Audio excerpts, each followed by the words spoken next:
Join UF Hall of Famer and 14-year NFL vet Shane Matthews every weekday as he brings you all you need to know about your Florida Gators, including news, analysis, and opinions with some of the biggest names in sports. Find us on Spotify, Apple Podcast, Google Podcast, or wherever you listen to your favorite podcasts, or watch us live at 8 a.m.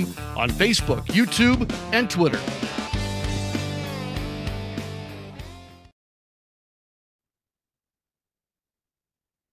Good morning. It is Matthews in the Morning, coming to you live from the International Diamond Center Studios. Fine jewelry, watches, and much more. It's family owned and operated with the largest selection of natural diamond jewelry. We got a good show lined up today. We'll have Buddy Martin from the Buddy Martin Show and Gator Media, and then we'll have Coach Kerwin Bell, the head ball coach of the Western Carolina Catamounts and former Gator great.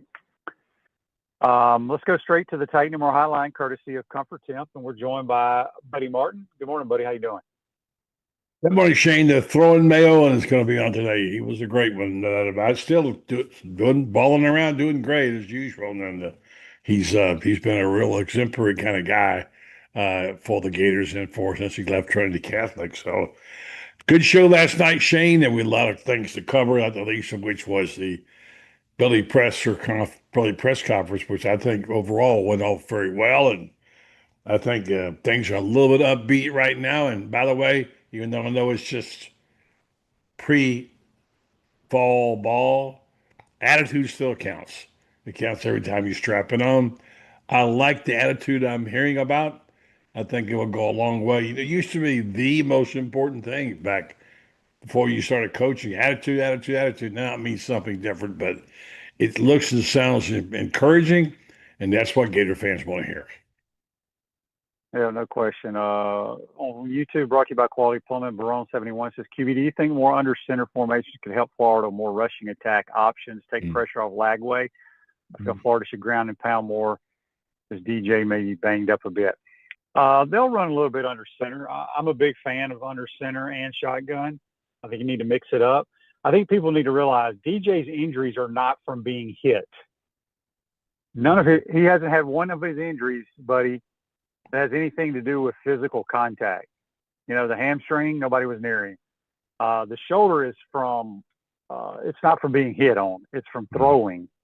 Some issues in the shoulder. And then obviously the calf, he didn't get hit on it. He just did it running. So you're going to get hit as a quarterback. I mean, as I've said multiple times, if you go back and you watch the tapes of the last 30-something years, Steve Spurrier's quarterbacks took a beating more than any other head coach's quarterbacks because he wanted us to stand in the pocket and take shots, and that's just part of their job description. You're going to get hit. But I think we're going to be a damn good running the football team. So I'll leave it at that, you know, whether we're under center or not. I think getting under center some will help, but it's not going to help him keep hits off. You're either going to get hit or you're not. But none of his injuries are from being hit. Good point. I do think there are some angles sometimes that do help you from under center. I know Steve still likes that. He didn't go to the shotgun until the SEC championship game, Danny's senior year. And back at Tony Barnhart's dinner that we all went to, appreciation for the great writer from Atlanta. I talked to Danny, and I know you know him well, about the old days of the Spurful formation, which is, of course, was Steve running down the clock at the last second. And it's almost like he and Danny were one person, and changed the call right up to the end. When you got those quick hits and you can get that ball off like that, it does give you a little advantage, which would be a big advantage, in my opinion, with the offensive line and the running backs they got. But I hear what you're saying. You know more about it. You've done it. I think it's a legitimate question, though. But it would be something I would expect to see if Lagway got hurt. I'd see more on the center. What do you think? I don't care. I mean, in my opinion, whether you're under center or in the shotgun, has no bearing on keeping someone safe of injury. It's football. It's a contact sport. But again, as I stated, None of his injuries are from being hit. Yeah, good point. Not one of them. Mhm. Not one. So, Yeah. all right. Joseph says on Facebook Live, brought to you by Metal Law, DJ finally practiced an 11-on-11 yesterday. That's what was reported, which is good news for sure.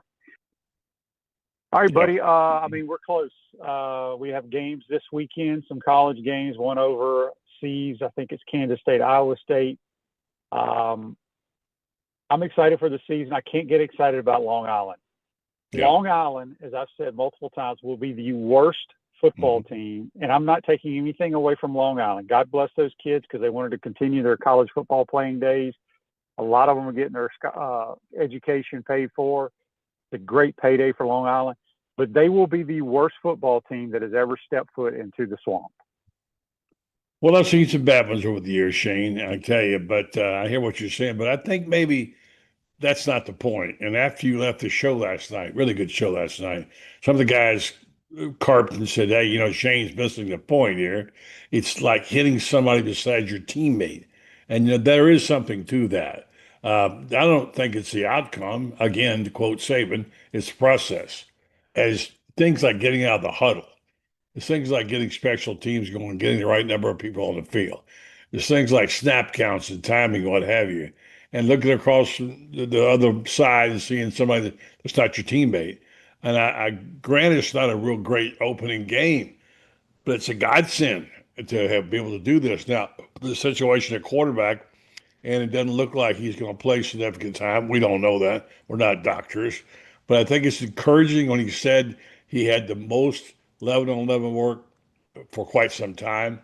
He did play well, throw well, whatever, without contact, and so encouraging. And the one thing I wanted to get to you, Shane, on is the discussion we had after you left about someone saying, well, look, they're getting down to the end here, and DJ is hopefully going to play, but we don't even know who the second quarterback is, or the third quarterback. And you and I have had these conversations. I'm not sure if it's Harrison Benny. I'm not sure who you like as a backup. He has not decided on that, according to yesterday's press conference. Yeah, and I mean, it seems like every year people are so excited about the backup quarterback. Yeah. Well, this case really. I guess, yes. If it were me, and I say this all the time, I'm not with these kids every day. I don't watch every clip of every play. I go by the guy that I feel like throws the ball the best, and I think that's Harrison Bailey. Yeah. But again, they may roll Aiden Warner out there or Tramel Jones. Yeah. I'm going to go with what the coaches go with. Like you said, that's why they're paid the big bucks. For my 2 cents, when I watch about 15 minutes, that's who I would throw out there. But again, I'm not worried about it. It doesn't matter if we put Buddy Martin out there against Long Island, buddy. If we have to punt against Long Island, we have a problem. We will our offensive line will, buddy, and again, I'm not taking shots at Long Island, but this is like playing St. Thomas Aquinas High School. Actually, St. Thomas may be better than them, but it's not our fault that they're here because FAMU backed out. It would have been great to have FAMU playing in the swamp. Barone 71 says Warner does all the little things right off the field, but Bailey is better when the snap takes place. Yeah. Jones, the guy they're raving about. I mean, even Stick Slaughter's talking about it, brought him up in the conversation, that Tramel Jones has really impressed a lot of people. So I guess it's a good problem to have three guys in the discussion, I guess. And of course, after you get to that first one, it's after DJ, they still got to play ball whether number two's on the field or not. And it's good to know they have some options. And we don't know really how the progress is. It sounds like it's good, but as Billy said last night, I don't have to give an injury report until week 3 when they start playing league competition. Andy on Facebook Live brought to you by Mel Law says, how many different players do you think get on the field versus Long Island? Do they throw out the red shirt stuff? Yeah, this is a different deal because usually you play the cupcake game. Usually it seems like in the past for us, it's been late in the year where the walk-ons get in. Yeah. I would still think they play in this game. Everybody will dress because it's a non-conference game. I you know I really think it's going to be like 42-0 at half, maybe worse. Um, Well, let me ask so you, I think a lot of people. you're the coach, what do you want to see out of this team against Long Island? It's not the players' responsibility. They didn't make the schedule. They're expected to perform. What do you want to see out of your team besides no injuries? What do you want to see? You're the coach. All I want to see is us score every possession and them not probably get a first down the entire day. I mean, they're Mhm. going to get a couple first downs, but I don't think Long Island will score, and I think we should score every time we touch the football. That's that's how big a mismatch this is. Um, but even if all that happens, you're not going to take anything away from it because um, of the competition. You just want to go out, you want to execute, you don't have silly penalties, things of that nature. But honestly, I don't think we'll punt the entire game, and I don't think they'll score. Well, Shane, he did make some comments yesterday about the defense, which were interesting. We talked about them some last night. He said he was expecting, a championship defense is what their mission. So we're on a mission to have a championship defense. And as Franz pointed out, Ron Roberts every year has dramatically improved his defense wherever he's been in Baylor or whatever. And this defense is playing, apparently showing signs of being vastly improved. And we talked about why. But the words like championship defense is something we haven't heard around there for a long time, and it's big. And they are a much better defense if they play that way. I'm not worried about the offense. I think they got so many weapons. If DJ plays, of course, and the opportunity to see a player like Hayden, like Bow, play. It's just I'm looking forward to that. That running back room we talked about is stacked. The offensive line stacked. What was surprising was is that he didn't mention too many of the really fast wide receivers last night. He did mention three guys, and one of them was Ronell Brown, which has made a breakthrough apparently. So I think the encouraging part is that they're talking defense. They say they're on a mission to have a championship defense. What does that mean to you? Well, I think everybody in the Southeastern Conference and some teams in the Big Ten at this point think they have a chance to win a championship. Um, and I mean, we got good players. I mean, but like I said, we are excited, but we got to remember too, buddy, the other teams in the SEC, that's all we care about right now is the SEC teams. They have really good players as well. You got to remember we were picked by most people sixth or seventh in the league. There's some damn good football players that play in the Southeastern Conference. We have a bunch of them, but everybody else does as well. Fifth and sixth in the league, but also 12 and 13 in the country. So there's obviously a big thing there. And I think there's so many unknowns, like, either you buy in to what LSU is doing or you don't. And if you do, then that's they got a stout looking team. And most people are wondering if Texas is for real. We've gone through this a bunch all summer long. I think the word championship defense, the emphasis is not so much on championship as it is defense. But he's talking about it. He's on a mission to get better at it. And Frank Shane, I've heard you call every game, and you just sit there and just whine and cry like the rest of us when they can't get off the field. How many times in the last 3 years, if they'd have made it two more stops or stop, whatever, how would that have changed the complexion of things? If they make one stop a game more, that's an improvement. And they also have ball skills and takeaway skills now, which you're talking about. Well, they got to get the turnovers, Shane. And there's one thing about this team. I would say they haven't had great luck. They really haven't had great luck. And we talked about this last night. Scott Scheffler has an unbeatable combination of having a great game and now getting a little bit of a luck and breaks go your way. This team gets some breaks. Again, I'm looking optimum here. I understand things go both ways. But if you get some breaks and can suffer through and not get hurt too often and manage the injuries. You got to manage the injuries. DJ has to be managed. There's no telling what they might do. And that's what you like to think about. What is the optimum? And I think from that standpoint, there's reason to feel good about things as they stand right now. Text here on the Titan MR text line from Rick in Jupiter. He says, "Can we say we have a championship defense after losing Pyburn?" Yeah, we can.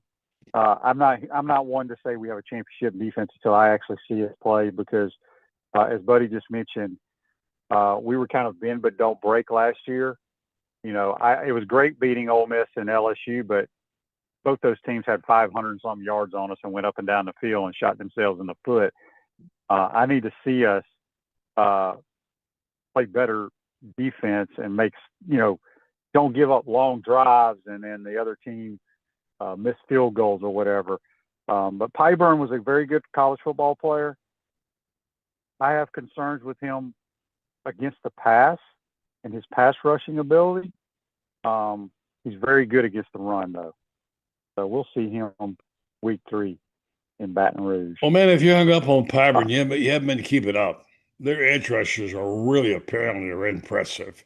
And Pyburn's long ago, that's old news. You can't, this is the age where you're going to lose players. Everybody has lost players.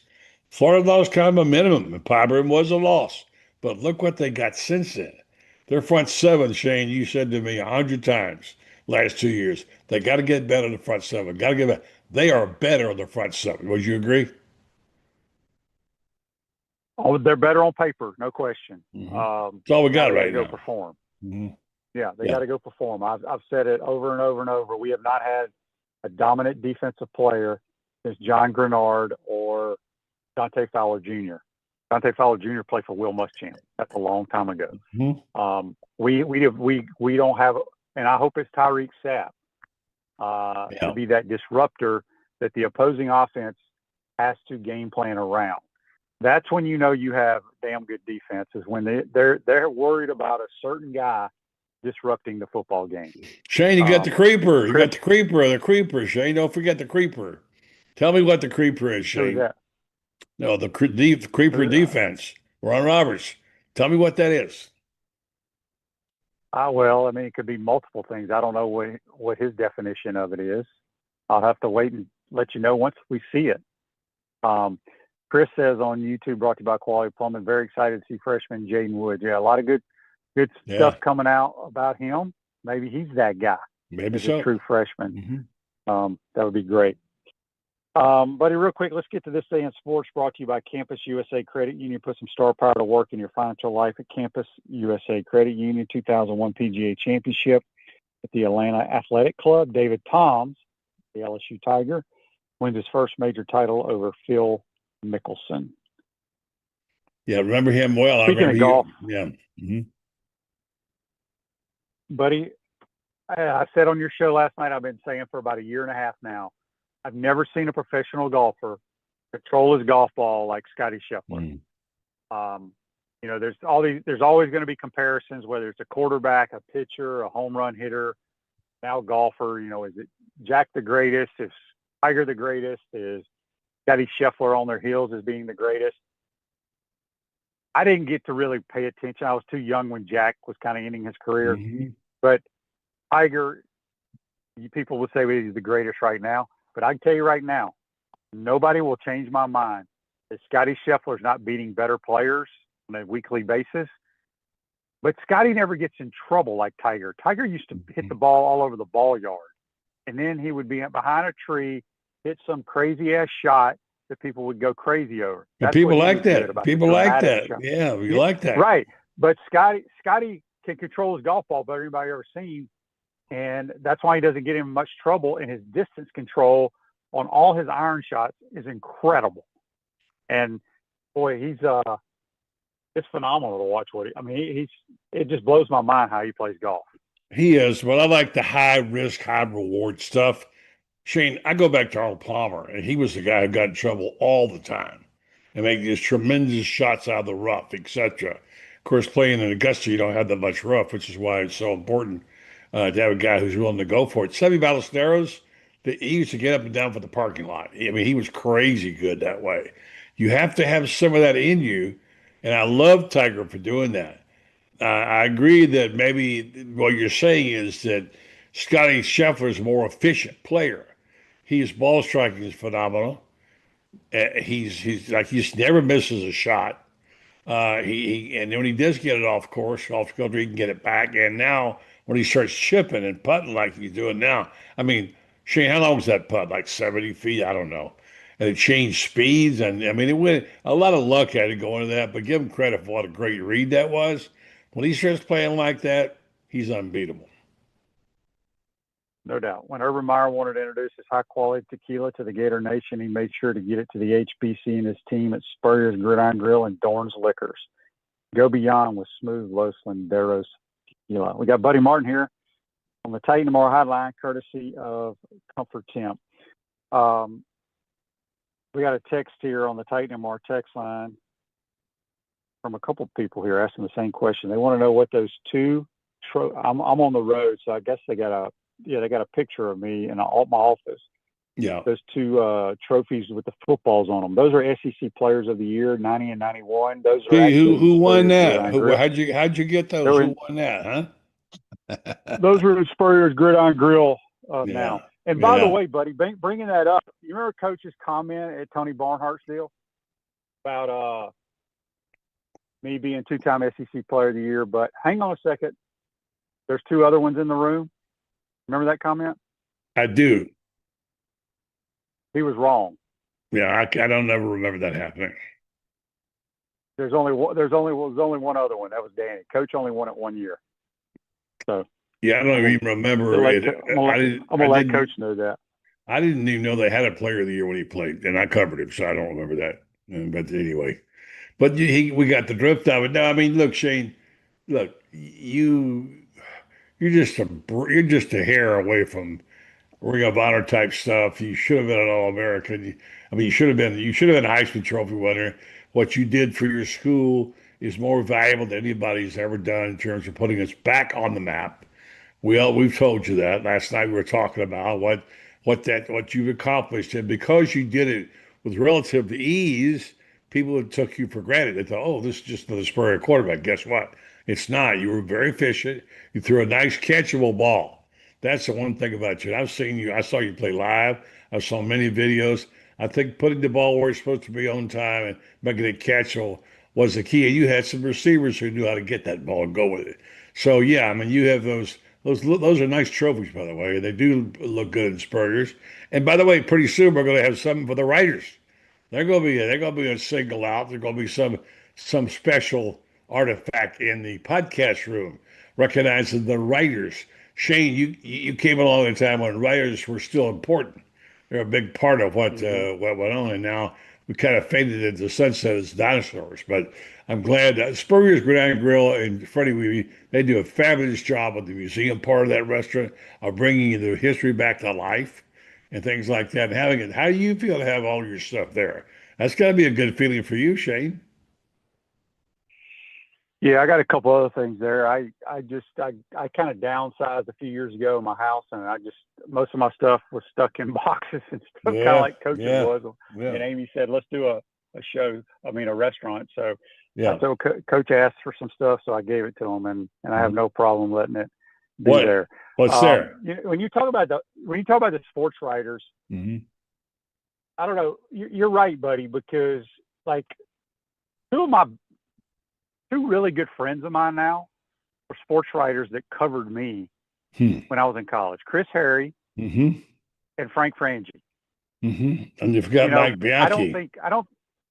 Bianchi, but Bianchi, he covered me too, so I know him pretty well, and Dooley. Yeah. But even when I was done playing at Florida, when I was in the pros, I kept in contact with Frangie and Chris Harry, and obviously Chris and I are pretty good buddies now. And I do some stuff with Frank over on 1010XL during football season.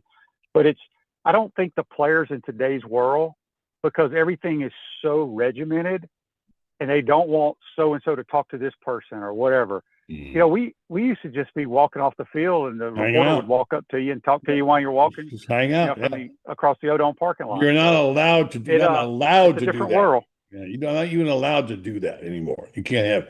And what made it, Shane, was the relationships that you built.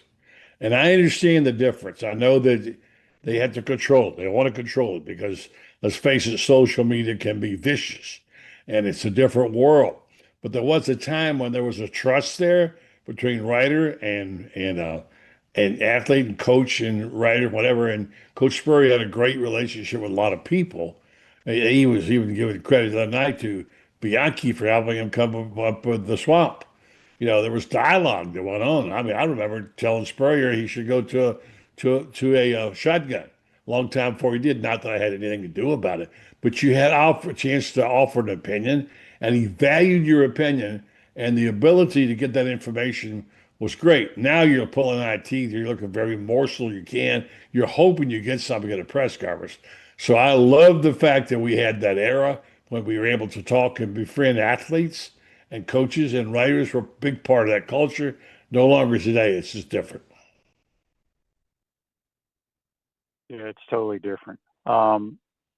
Ryan says on YouTube, brought to you by Quality Plumbing, people are sleeping on South Florida. Their QB had over 3,000 yards passing and 800 yards rushing 2 seasons ago, was hurt last season. Yeah, I thought they had a different quarterback last year. I didn't know that kid was back. He's a pretty good player. And I talked about it last night on your show, buddy. South Florida is it's a game that kind of concerns me a little bit. I mean, we're better than they are, but you never know. Their style of play can cause some issues for sure. Buddy, who you got on the program tonight?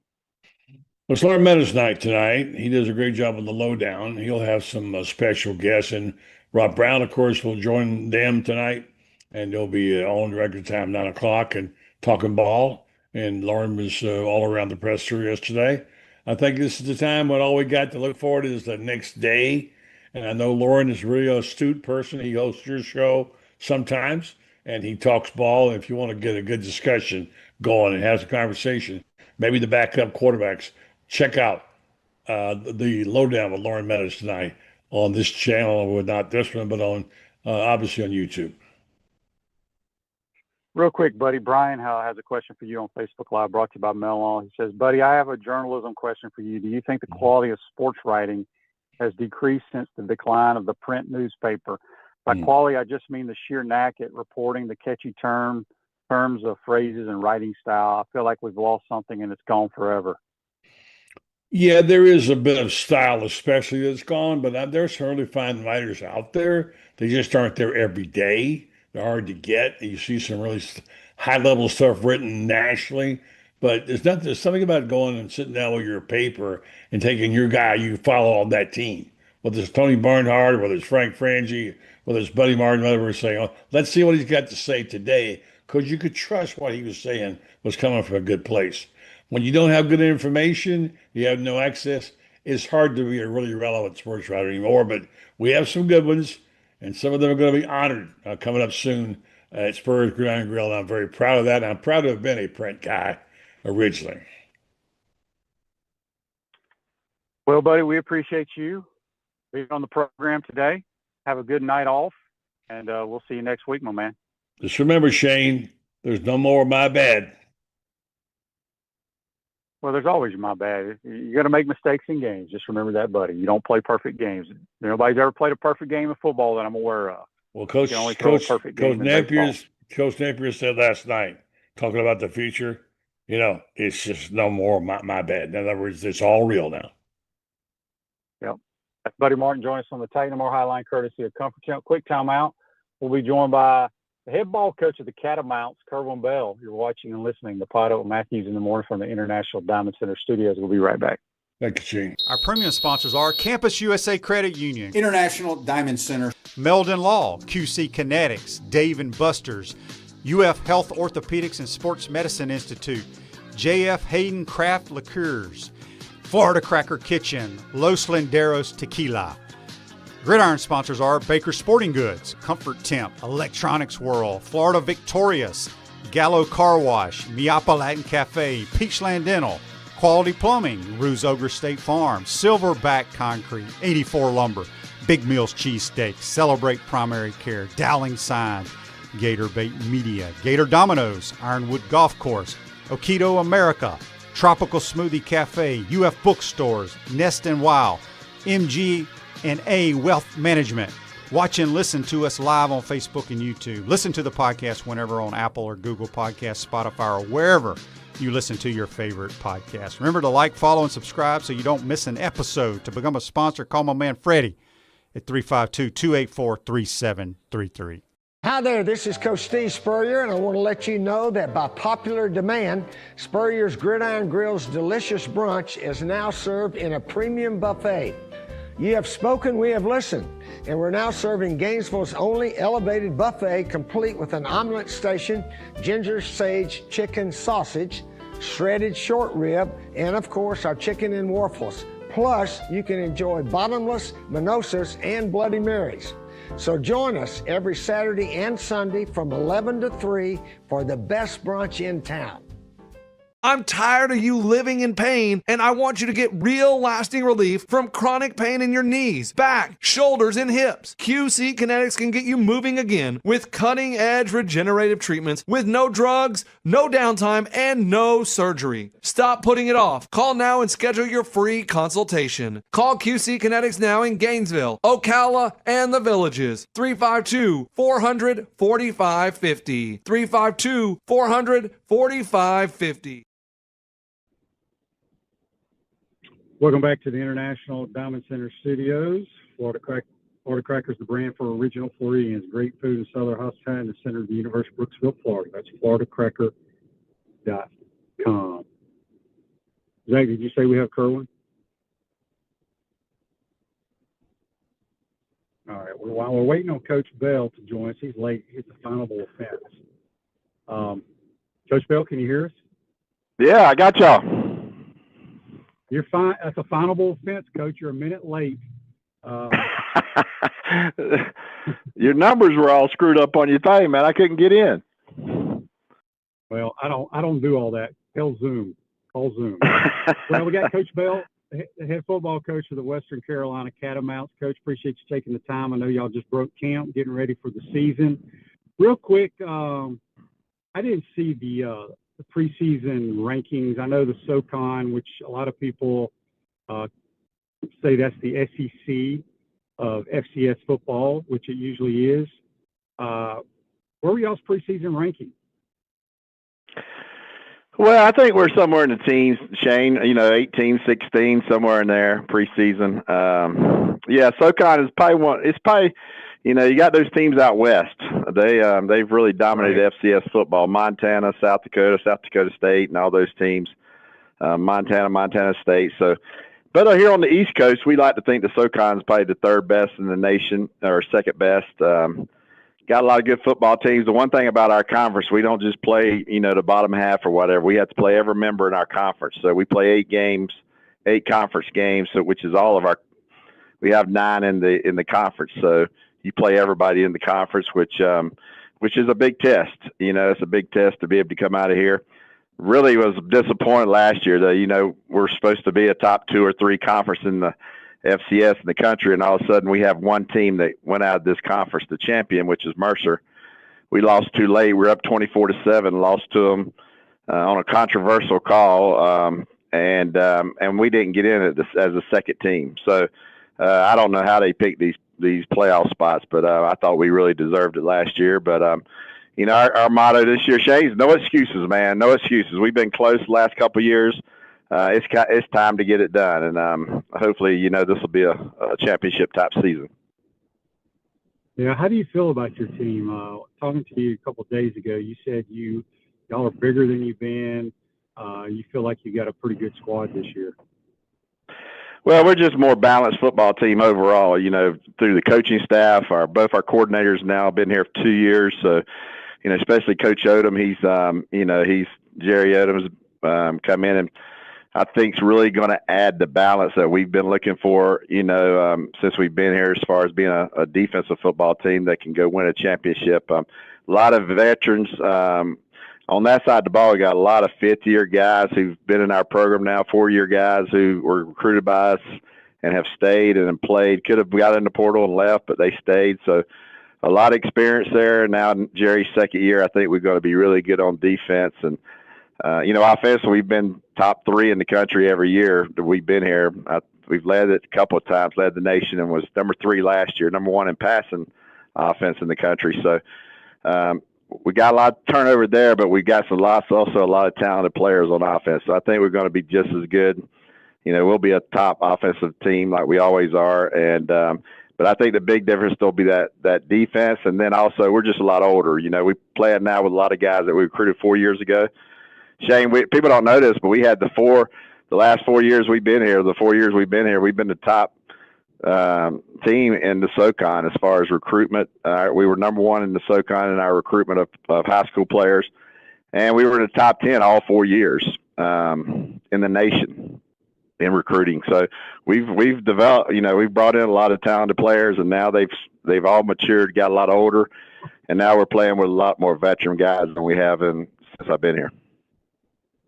Well, speaking of that, you have done a tremendous job recruiting, because not only are they still some playing for you, you've had many that have taken the money and moved up to big boy football just to be backups. And just talk about how the landscape of college football has changed and how difficult it is for programs at your level when you find those diamonds in the rough in South Florida or wherever around the country. They come and they produce for you, but you lose them to a Power 4 school. Yeah, it's tough, but like I tell our coaches, they all complain around here. I said, but boys, we didn't lose as many as some teams. There's, everybody in our conference has lost a lot of players, but for us, I think at every position, Shane, the last 12 months, we've lost somebody to FBS. Even our quarterback he's at Pittsburgh now, where my son is, Cade Cole, who got Coach Gonzalez's boy, went to Oklahoma. Then now he's at Pitt. So, our running back, Desmond Reed, was a second-team All-American at Pitt, was first-team All-ACC.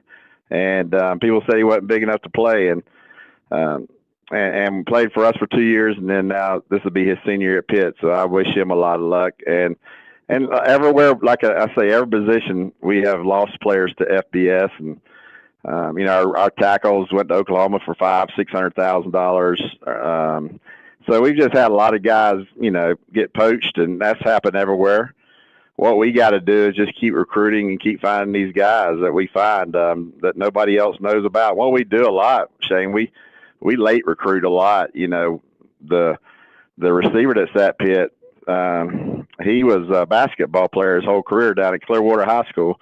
And his senior year, he started playing a little bit his junior year. Senior year, he really made a big jump. And a lot of the bigger schools give up on, once their junior year, they really don't recruit after that. So we try to find those late bloomers that played basketball or something, or didn't play football till late and are really blossoming their senior year. So but it does change you. I've always been the kind of guy, me, Shane, I like to develop talent. I like to bring it in and keep it here and develop it. That's just sort of don't happen anymore. I was telling you earlier, defensively, that's what I'm excited about this year. We probably got 6 or 7 guys that are 4th-year guys that we recruited our first year here. And a lot of them could have gotten a portal, but they all decided to stay and see what we could do here. And so that's been something good for us. But we've got to almost start over. And this is every coach in America. I don't care if you're FBS or whatever. You've got to start over almost every year with a new team, trying to figure out a little bit different than it has in the past, where you got to bring in new portal guys. And it's a brand new team, and you got to start over almost every year. Yeah. Kerwin, looking at your schedule, obviously you got your tough games within the conference, but you always have that one where you go get some money grab, right? Your guys get to go experience a major Power 4 program. Your program gets a nice check. It's Wake Forest this year. Tell us a little bit about how you prepare to go play a team like that. The Gators have Long Island week 1. I wish we had Western Carolina rolling in. That'd be a more competitive game. But just tell the people how important that one game is for your football program. Well, it's important for us financially, for our budget. We have to have that money game, which is we do every year. We're talking about maybe even doing a second one just for help us with NIL some and things like that. So to fund our program and get it up to speed where it needs to be. So, yeah, these games are important for our level, but it's also important for our kids, man. They get to go, test themselves at the highest level. And one thing I found out about, Shane, is when you played these teams, my first year we went to Oklahoma, we got beat 75-0. The big thing for me, I think, is when you get in these games, everybody says, let's get the upset. They're all going crazy about trying to upset a team like that. But the first thing you got to do, Shane, you got to stay in the dadgum game, right? You got to stay in it. You can't get yourself out of it the first quarter. So I thought we did a really good job last year and we did it at Georgia Tech the year before, where we stayed in the game in the first half. We were, I think, tied with Georgia Tech or was leading them all through the first half 2-3 years ago. And then last year, against North Carolina State, we take it into the fourth quarter with the lead. So we just try to tell our guys, let's play really sound football. Yeah, we want the upset, but don't look at that. Look at us, look at starting the game, get in it, see how fast the game is, and let's go stay in it. Don't make the big mistakes. Don't turn it over. And if we can stay in it, the longer we stay in it, the better chance we have then to pulling out a big upset. And we were close last year. North Carolina State gave us a couple turnovers, and we stayed in. We were leading into the fourth quarter and then sort of lost the lead. But, we're going to go give it our best shot and hopefully play really sound football early and give ourselves a chance late. The Pouncey twins provide all of Gator Nation with the highest quality liqueurs made by J.F. Hayden Craft Liqueurs. Find your favorite flavors at Spurrier's Gridiron Grill. A few more minutes with Gator great Kerwin Bell, the head ball coach at Western Carolina. On the Titan More text line, Daryl says, Kerwin, I had the privilege of meeting you when I was in high school in 1984 at Clay High. How is the rebuilding from the storm last year going up in the mountains? Well, I tell you, there's some towns here that are just devastated. There's no town there, so they haven't totally rebuilt. We were lucky over here on, Western Carolina and the area here where we're at, that we didn't have a lot of that affect us. But yeah, some of those towns where the dams sort of broke and the rivers just came flooding down and washed away towns, literally. And so you see it when you drive up the interstate and places. Our football team, I was proud of them. We had a lot to do with. We have a little airport here, and we had just thousands of planes flying in every day during that time, bringing in supplies from all over the country. And our guys would, help unload the planes and load them on the trucks. And so we were an area where they were able to get in and get the supplies in and get it to the people. But yeah, it's still, everybody's still dealing with that. And I thank God our side here, where we're at here, Cullowhee and Silva in this area didn't have to go through that, but it's been tough. Yeah, for sure. We got a YouTube brought to you by Quality Plumbing from John. He says, Kerwin, was your run against Auburn your highlight of your Florida career? That's speed, baby, speed. It's me, Shane. No, I tell you what, I tell people all the time. I think I told you this story before. I was down in Ocala when I first started coaching at Trinity Catholic, and little John Brantley, who wound up playing for the Gators. He was about a 9th, 8th grader maybe. And when I first got there, and I'd went out with his dad eating and lunch, and he'd tag along, little 8th grader. And everybody in Ocala would come up, my first year there, and they said, "Oh, Kerwin, we're glad to see you. We remember that Auburn game." And after about 4 or 5 times, little Johnny looked at his dad and said, "Daddy, is that the only game Coach Bell played in?" So, yeah, I think that's the one everybody remembers me by, right? When it's been this long, Shane, they only remember you a few times, and I think that's one of the big ones. It was definitely a special moment to be a part of that one. Yeah. Kerwin, last year, the 84 team was recognized in the Swamp. Obviously, you couldn't be there because you were coaching. I know you sent your team a message. I got to go mingle with a lot of those guys. And yeah, Shane, let me tell you before you finish that. Hey, let me tell you what happened, Shane, on that. We played Furman down in Furman. I think that's where old the Gator coach is, right? He's a Furman guy. Yeah, Billy was a Furman quarterback. Yep. Billy was a Furman. That's right. I'm proud of what we did that day. I missed that thing, but we played it at Furman and threw for 800 yards, Shane.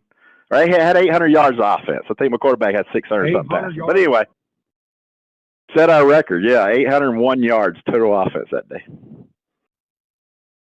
I think we scored about 52. That's not nice. That's not nice. But they're a good. They're a good program. They were struggling a little bit last year, but they've been. They have. Everybody knows that Furman's been good in this conference for a long time. Yeah, but isn't it time for the university, the SEC, to recognize what the '84 team did? In your opinion? Is it? I'm sorry. Is it time to recognize them? Yeah, I mean they were recognized at the game, but I'm talking about put it on the wall in the swamp and all that back in the record books is what I'm asking. Oh yeah, I think so. Listen, we there was things that happened. I understand that, but on the field and it actually it wasn't like we say, well, we could have won it, we should have won it, but we did win it, and we actually got rings. We they didn't take it from us till after we achieved the goal, which was winning the championship on the field. And so those things I think matter. And I think it's time to, way college football is now and way everything's headed, let's recognize everything that we were able to accomplish on the field and have pride in that. I think all Gator fans were prideful of the way we hung together. I talked a lot of times. I use it in my speeches a lot of times to my team. Just the way I think I used it the other day. Just how we came out of that meeting when Coach Pell got fired, and we just it sort of bound us together as a football team, and it was us against the world almost. We felt like we had enough in that locker room to get it done, and we didn't need anybody else. We just had to stay together as a football team and trust each other. And went off and reeled off 8 games, I think, as dominant as any 8 games that's ever been played in SEC. I mean, we dominated the Auburn, the Georgias, 24-3, 27-0. So it was a big run, and it was a great team. And, I think it is time, I was glad, I was proud that they were able to do that last year. I know our guys. I got a chance to speak to a lot of them on that Saturday. On the phone and stuff, and I know they really enjoyed it, and it was great to see that they got got recognized again last year. Yeah. All right, Kerwin, before we let you go, the Gators open up with Long Island. What if you were the coach of the Gators? How long would you play your starters in this game? Man, let's see. Well, we got to score a few points to get our confidence up, so we're going to go score about 50 early. If we get to about, really, I think the first half, I'd want to play my guys first half. We'll go play the first half, maybe have one series, second half, see how it went the first half, but go out maybe the first series of the third quarter and then see where we're at from there. But I think it's important when you play teams. People think, well, you still want to go out and execute at a very high level. Gain confidence, man. I learned that from Coach Spurrier, Shane. You know that. We remember when we were in the NFL, man. Other guys that played against the Florida Gators during that time, man. I remember being in the NFL. They talking about how scared they used to be, and it's Coach Spurrier would blow people out at the swamp, right? And they were always scared. You talk to people from Tennessee, Alabama, and they said, man, we were scared to come to the swamp, And so a lot of times it might not have been a big-time team, but teams that he was supposed to beat, he beat solidly, and he beat them, with big numbers. And that gives you I believe it gives you a lot of confidence in the football team, and it gives you a lot of great home field advantage with your crowd, just knowing that you can go do those things. And so it's good to get off to a good start no matter who you're playing and go score a bunch of points and execute at a high level. Yep, that's what Coach says. Let's go. I remember every Friday morning in his office after we talked for 15 minutes. All right, let's go score bunch of points, throw for a bunch of yards. And that's what we try to do. All right, last question, and that's what you do. Don't lie. Last question for you, Kerwin, from Cedric on Facebook Live, brought to you by Mel Law. He says, Kerwin, what do you look for in your recruitment of a young player? I'm trying to get my son to look at y'all. Well, good. I tell you, first of all, I tell our coaches, they got to naturally pop off on the field athletically, right? That they got to be the kind of player good enough athletically that we feel like can win us a championship at the position he's playing. Now I got a great, big conviction. I think that's helped me throughout my career. First, I've been fortunate to pick the right quarterbacks. I've got, we've had a lot of quarterbacks around here get hurt, and all of a sudden the next one comes in as a SoCon Player of the Year, like Cole was. And then all of a sudden Cole gets hurt last year, and we get a preseason All-American that's a sophomore here for us that played the last 4 games. So we always have somebody waiting in the wings. I think that's been big for us at the quarterback position. We've always found the right guy. People say, how does every one of them come in and perform the same way, Shane? Guess why? This is because I picked everybody has, all those quarterbacks have the same qualities. Now, one might be a little taller, one can run a little bit better. But by God, the first thing they better be a Hall of Fame point guard, the efficient quarterback. And so we feel like because of that, our roster's filled with those kind of players. So we're going to get the same kind of results. Now, they don't look different. One's going to be a little bit more talented, but we're going to be efficient offensively because of the guys we have at the quarterback position on our roster. I don't just, there's not a 6'4" guy, 250 pounds that can throw it 100 yards on my roster if he can't be efficient and go through his reads and be an efficient quarterback. So that's one. Like receivers, we have a big conviction that we don't just get 6'2", 190-pound guys that look good getting off the bus, Shane. If you had a chance of him, he's probably going to go to Alabama, right? If he's what I'm looking for, which is a guy who's fluid, who can get in and out of his routes, drop his hips, can be explosive after the catch, because we're going to get you open in our system. So I don't want jump ball guys who can run down the field and catch 50-50 balls. So there's a certain type of player at every position that we recruit. So it's got to be that. I think the big thing too, though, Shane, is our number 2 thing after physical ability is he a self-starter. So hopefully your boy's a self-starter, man, because we're going to check in, and I make it a big priority for our coaches to check with the academic counselors, check with the teachers, the people around school, the coaches. Does he show up first in the weight room? Is he last one out? Does he do his work on time? Is he at school on time? We want self-starters. We want guys who want to be the best. And people always tell me, how do you build cultures everywhere you go that can win? I think the big thing, Shane, is you've got to pick the right guys. You got to pick guys. I want a locker room full of self-starters. If that's the one characteristic I have of these guys, you come here on the weekend, Shane, after we've worked all week, you'll see guys out working on their own here, because we've got a locker room full of guys who want to be great, right? Guys who are, you watch them on social media in high school and they're working out on New Year's Day. They're working out on Christmas Day. Those kind of players that are self-starting. I love those kind of guys, because if you have those kind of guys, they're going to go and give you the best they can give you, and they're going to try to be the best while they're here and develop into trying to be the best player they can be. And so if he's got those qualities, we'll definitely be trying to recruit him and hopefully get him up there. We got about 50 guys from the state of Florida, a bunch of guys from Atlanta. So, man, I think that's been big for us, is just those relationships we have in Florida. We've been able to bring a lot of good football players up here and have really helped this program. Coach Bell, we appreciate your time. Good luck to the Catamounts. We'll be watching from afar, and we'll talk to you soon, my man. All right, buddy. Appreciate it, Shane. Yep, that's Coach Kerwin Bell, head We'll see you. coach of the Western Carolina Catamounts. Join us on the Titan Moore Highline, courtesy of Comfort Town. Florida Victorious, Pride NIL, partner of the Florida Gators, joined today to help make Florida victorious. Again, thanks to Kerwin and thanks to Buddy Martin for joining us. Have a great day, folks. We'll see you tomorrow. Take care.